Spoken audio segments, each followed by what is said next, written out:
मित्रांनो, स्वाभिमान शोध अस्तित्वाचा या मालिकेच्या आजच्या भागात आज आपण बघणार आहोत. आदिती मॅम स्वतःशीच गाणं गुणगुणत असतात तेव्हा प्रभाकर सर म्हणतात, आज काय विशेष, एकदम फ्रेश मूडमध्ये दिसतायत. डॉक्टर आदिती सूर्यवंशी. आदिती मॅम म्हणतात की येस मिस्टर प्रभाकर सूर्यवंशी, आज मी खूप फ्रेश मूडमध्ये, कारण आज शांतनूच्या प्रयत्नांना यश आलंय. माझ्यावरचे सगळे आरोप खोटे असल्याचं सिद्ध झालंय. आता तर माझी काळजीच मिटली. प्रभाकर, तुला आठवतंय जेव्हा सुरुवातीला मी या घरात आले तेव्हा शांतनू माझ्यासोबत किती परक्यासारखा वागत होता. तेव्हा मला असं वाटायचं की मी का आली या घरात परत. पण हळूहळू आता चित्र बदललंय, आता बरं वाटतंय. प्रभाकर सर म्हणतात की खरंय तुझं. मुख्य म्हणजे तो हल्ली तुझी बाजू तर घेतो, पण उघड उघड सगळ्यांसमोर तो तुला पाठिंबासुद्धा देतोय. त्याने तुझ्यासाठी एवढी धडपड केली आणि मुख्य म्हणजे कोणाचाही विरोध न जुमानता. आदिती मॅम म्हणतात की तेच तर, एक व्यक्ती म्हणून त्याने माझ्यावर पूर्ण विश्वास ठेवलाय. प्रभाकर, शांतनू हळूहळू माझ्या जवळ यायला लागले हे मला जाणवतंय आणि खऱ्या अर्थाने मला माझं घर परत मिळाल्यासारखं वाटतंय. प्रभाकर सर म्हणतात की शांतनूची ही भूमिका बदलण्यामागं पल्लवीचं खूप मोठं श्रेय आहे. म्हणजे तिने तुला घरी आणून तुझे हक्क मिळवून देण्यासाठी खूपच धडपड केली. बरं, तुमचं मायलेकाचं नातं जुळवण्यासाठीही खूप प्रयत्न करतीये. मुख्य म्हणजे घरात कोणालाही हे जमलं नाही, अगदी मलाही. आज मला बोलू देच, जर मी प्रयत्न केले असते तर तुमची मायलेकातली दरी एवढी दुरावलीच गेली नसती. आदिती मॅम म्हणतात की त्यावेळी परिस्थिती काय होती हे तुलाही माहिती आहे ना. तुला प्रत्येक वेळी वाईट साईड सांगत होत्या, त्यामुळे तुझी मनस्थितीच नव्हती. प्रभाकर सर म्हणतात की तुझं बरोबर आहे, पण एक बाप म्हणून आणि एक नवरा म्हणून माझे कर्तव्य कुठेतरी कमी पडलेत. आदिती मॅम म्हणतात की ठीक आहे प्रभाकर, जाऊ देत, आता मागचं कशाला उकरून काढायचं. पल्लवी इतकं सगळं आपल्यासाठी करते आणि तिला यशही मिळतंय.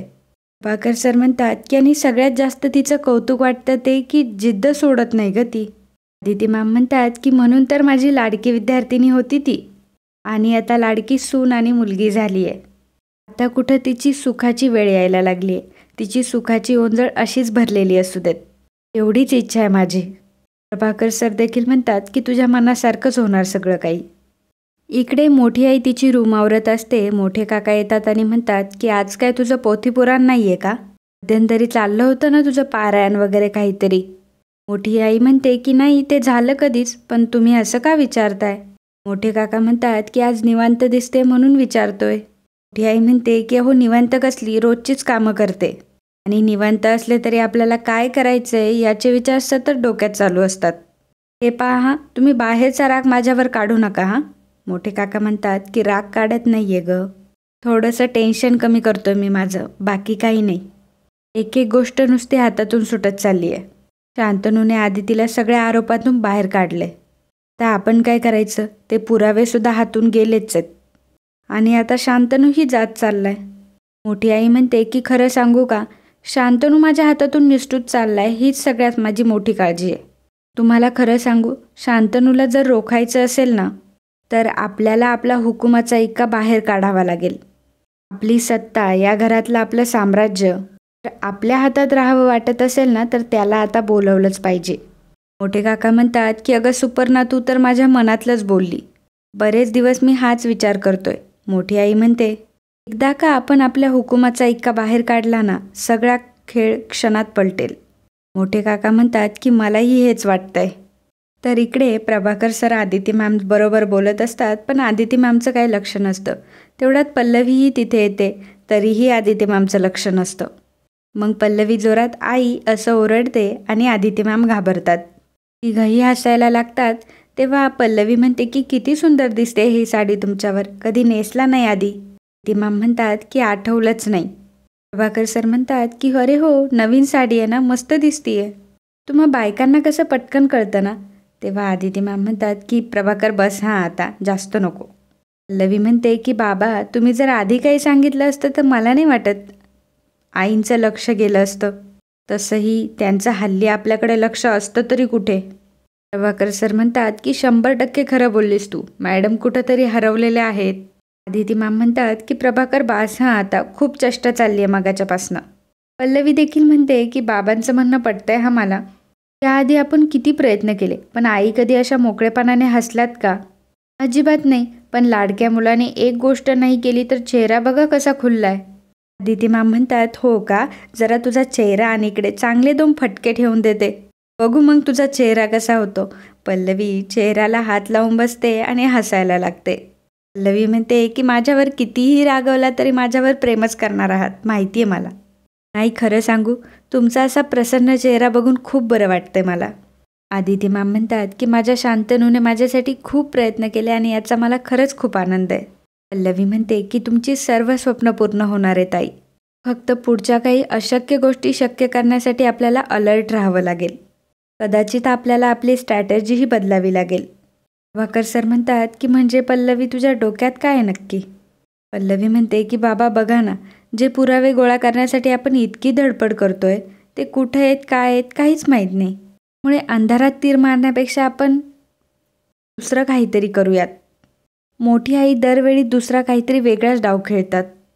आता यावेळी मोठ्या आईचा खरा चेहरा जर आपल्याला शांतनूसमोर आणायचा असेल तर आपल्याला ठोस काहीतरी करावं लागेल.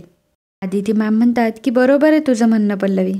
पल्लवी म्हणते की मला काय वाटतं माहिती का, हीच योग्य संधी आहे आपल्याकडे. आता शांतनूमध्येही बराच बदल झाला आहे. पूर्वी कसं मोठ्या आईच्या चष्म्यातूनच ते बघायचे, पण आता तसं राहिलं नाही आहे. ते स्वतःचा विचार पण करतात. त्यांच्यासमोर जर एखादी गोष्ट घडली तर स्वतःच्या नजरेतून ती बघतात. आपण फक्त मोठ्या आई आणि मोठ्या काकांचा खरा चेहरा त्यांच्यासमोर आणण्याचा प्रयत्न करूयात. प्रभाकर म्हणतो की तू म्हणतेस ते बरोबर आहे पल्लवी. आपण जर या मार्गाने गेलो तरच सिद्ध करू शकतो. तर इकडे शांतनू पल्लवीची औषधं काढत असतो. शांतनू ती फाईल हातात घेतो ज्यामध्ये पुरावे पण असतात. तो म्हणतो पल्लवीचे हॉस्पिटलचे डॉक्युमेंट आहे.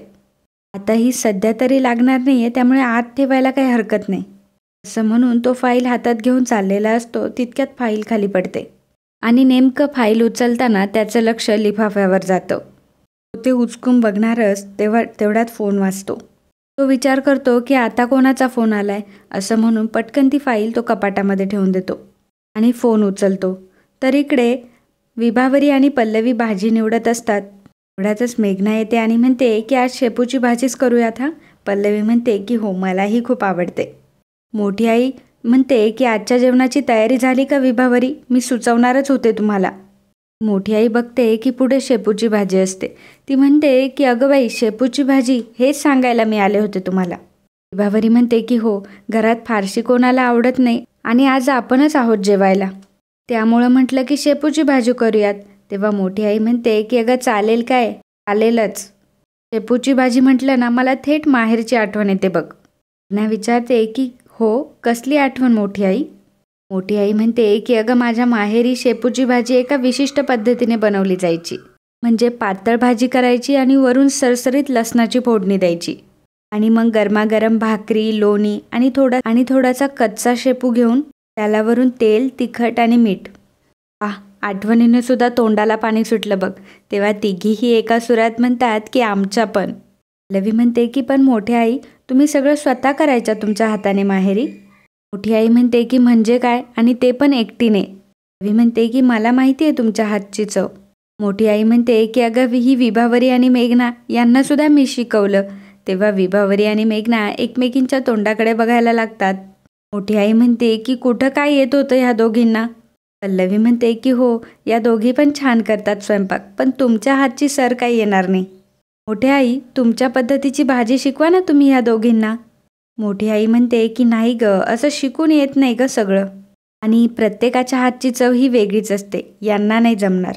पल्लवी म्हणते की मग मोठी आई आपण एक करायचं का, आजची शेपूची भाजी तुम्हीच करा, अगदी तुम्ही तुमच्या माहेरी करायचे तशी. मोठी आई म्हणते की मी नाही ग बाई, मला खूप कामं आहेत, म्हणजे आता स्वयंपाकघराची सवय सुटली हा माझी.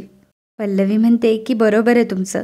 कसं आहे, आज मला माझ्या आईची खूप आठवण येत होती. तिच्या हातची खावं असं वाटत होतं. जर तुम्ही केलं असतं तर आईच्या हातची चव चाखायला मिळाली असती, पण आज असं वाटलं होतं की काही गोष्टी मनासारख्या होतील. मोठी आई म्हणते की तुझं म्हणणं बरोबर आहे पल्लवी. पल्लवी म्हणते मला वाटत होतं तुम्ही कराल का प्लीज. एवढा शांतनू तिथे येतो आणि म्हणतो काय झालं पल्लवी, कसली रिक्वेस्ट करते मोठ्या आईला. मोठी आई मनात विचार करते की आता हा कशाला आलाय आणि तेही नको त्या वेळेला. पल्लवी सांगायला जाते तेवढ्यात मोठी आई म्हणते की अरे तुझ्या लाडक्या बायकोला ना आज माझ्या हातची शेपूची भाजी खायची आहे. अरे हिला हिच्या आईची आठवण आली म्हणून जरा हळवी झाली. शेवटी मी पण तिची आईच आहे, मग लेक आईकडं नाही तर कोणाकडे हट्ट करणार.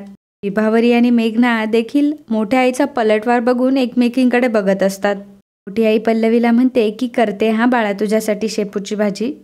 शांतनू येतो आणि म्हणतो अरे वा, थँक्यू सो मच मोठी आई. मोठी आई म्हणते काय रे, आईने बायकोचं ऐकलं म्हणून थँक्यू ना? कळतं, मला सगळं कळतं. सर्वजण हसायला लागतात. शांतनू म्हणतो की मी आलोच बाबांना भेटून. मोठी आई म्हणते की भाजी नीट निवडली आहे ना गं, आण इकडे. मोठी आई तिथून निघून जाते. विभावरी पल्लवीला म्हणते की पल्लवी, आज जगातलं 8वं आश्चर्य बघायला मिळणार आहे. हे तर फक्त तूच करू शकते बाई. पल्लवी मनात विचार करते की अजून तर बरंच काही घडवायचं या घरात, ही तर फक्त सुरुवात आहे. शांतनू प्रभाकर सरांना शोधत आलेला असतो. तो बाबा बाबा अशी आवाज देतो, पण प्रभाकर सर नसतात आणि आदिती मॅम एकट्याच असतात. शांतनू पुन्हा जायला लागतो. आदिती मॅम म्हणतात की शांतनू 1 मिनिट. आदिती मॅम शांतनूला म्हणतात की माझ्यासाठी खूप मेहनत घेतलीस तू, खूप धडपडही केलीस. तुझ्या ह्या कष्टामुळेच मी आज मोकळा श्वास घेऊ शकते शांतनू. शांतनू म्हणतो की निर्दोष होता तुम्ही म्हणून केलं मी, कुणासाठीही केलं असतं. आदिती मॅम म्हणतात की हो, पण माझं अस्तित्व तू मान्य केलंस. मी तुझ्यासाठी एवढी महत्त्वाची आहे हे तू मला दाखवून दिलंस. नाहीतर मी समोर असूनही तुला दिसते की नाही हाच प्रश्न पडत होता मला. शांतनू, खरंच तू माणूस म्हणून खूप चांगला आहेस. माझ्या जागेवर दुसरं कोणी असतं तर तू हे केलं असतं मला माहिती आहे, पण मी असताना तू हे सर्व केलं. माझ्यासाठी एवढी दखल घेतली, स्वतःची सगळी कामं बाजूला टाकलीस आणि खरंच मला आज तुझा खूप अभिमान वाटतो. शांतनू मात्र तिथून काहीही न बोलता निघून जातो. आदिती मॅम मनात विचार करतात, शांतनू, खूप कौतुक आणि अभिमान वाटतोय तुझा. खरं म्हणजे तुला मिठी मारून हे सगळं व्यक्त करावंसं वाटत होतं. काही हरकत नाही, आज निदान माझ्यासमोर उभा तर राहिलास. माझ्याशी एवढा वेळ बोलला हे सुद्धा खूप मोठं समाधान आहे. तर इकडे मोठी आई भाजीची प्लेट जोरात खाली आपटते आणि म्हणते की समजते काय ही स्वतःला? मी काही नोकर आहे का या घरातली? सगळं घर माझ्या हातात आहे.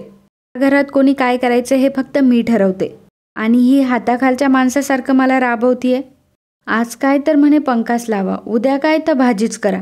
रवी तिथे आलेली असते. मोठ्या आईची बडबड सुरू असते की जरा का हिच्या कलाने घेतलं की ही डोक्यावरच येऊन बसते.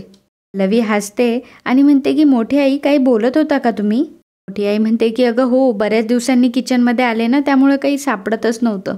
आठवतंय का तुम्ही जेव्हा फिरायला गेला तेव्हा तुमच्यासाठी मी लाडू केले होते, त्यानंतर आज आले किचनमध्ये.